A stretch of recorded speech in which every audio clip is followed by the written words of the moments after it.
ये बात है उस दौर की जब मक्का की रेत भूख उगलती थी। ये बात है उस कबीले की जिसे पूरा अरब अल्लाह के घर का पड़ोसी कहकर इज्जत देता था। और ये बात है नबी पाक सल्लल्लाहु अलैहि वसल्लम के परदादा हाशिम बिन अब्द मन्नाफ की। हार मक्का वालों, कब तक हम इस काहत और भूख से लड़ेंगे? हम अल्लाह के घर के मुहाफिज हैं, लेकिन हमारे बच्चे रो रहे हैं। अब वक्त है कि मक्का की तिजारत को नए रास्ते दिए जाएं। लोगों को लगता था कि रेगिस्तान से निकलना मौत को दावत देना है, मगर अल्लाह ने इस कबीले की किस्मत में कुछ और ही लिखा था। आज हम बात करेंगे सूरह कुरैश की, वो सूरत जो बताती है कि कैसे एक भूखे कबीले को अल्लाह ने दुनिया का सबसे अमीर कबीला बना दिया। जब कुरान नाजिल हुआ तो कुरैश के सरदार अपनी दौलत के नशे में चूर थे।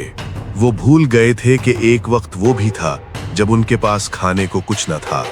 वो नबी करीम सल्लल्लाहु अलैहि वसल्लम की मुखालिफत करते और कहते, अगर अल्लाह को नबी चुनना ही था तो हमारे किसी बड़े सरदार को चुनता।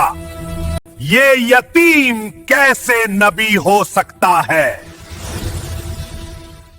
तब अल्लाह ने उनका गुरूर तोड़ने के लिए और उन्हें उनकी असलियत याद दिलाने के लिए सूरह कुरैश नाजिल की, ताकि उन्हें याद आए कि उनके टेबल पर जो रोटी है वो उनकी ताकत से नहीं, अल्लाह के घर की बरकत से आई है।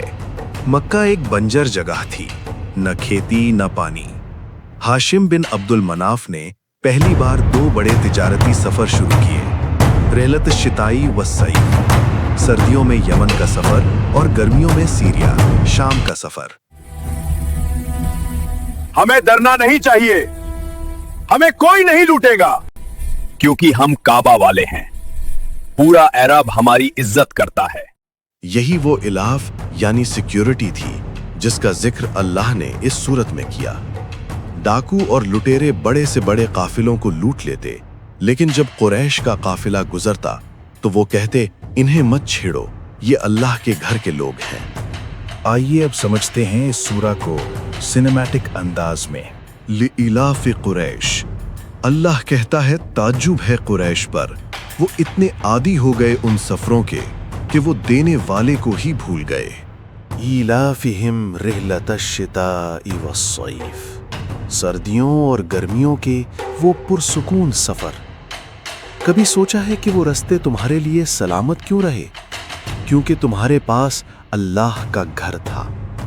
फलयअबुदू रब्ब हाज़ल बैत, तो उन्हें चाहिए कि इस घर के रब की इबादत करें, वो रब जिसने उन्हें पहचान दी, ना कि उन 360 बुतों की जो खुद अपनी हिफाजत नहीं कर सकते। अल्लज़ी अतअमहुम मिन जूइन व आमनहुम मिन खौफ, वो रब जिसने उन्हें भूख में खाना दिया और खौफ से अमन दी।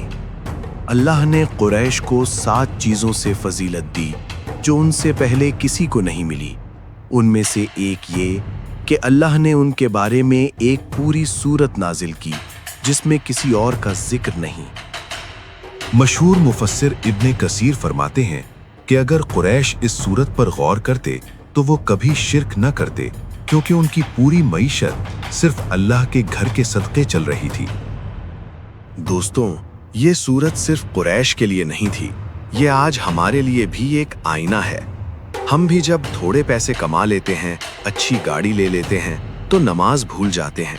हम कहते हैं ये मेरी मेहनत है, लेकिन याद रखिए, अगर अल्लाह वो अमन और वो रिस्क छीन ले तो हम वही भूखे इंसान हैं जो मक्का की रेत में भटक रहे थे। गजा के हालात देखें, वहाँ लोग आज भी उस खौफ और भूख में हैं जिससे अल्लाह ने हमें बचाया है। अपने रब को पहचानिए इससे पहले कि वो बैत यानी घर का मालिक आपसे हिसाब मांगे। अगर वीडियो पसंद आई हो तो इस पैगाम को आगे पहुंचाएं। जज़ाकल्लाह खैर। अस्सलामु अलैकुम।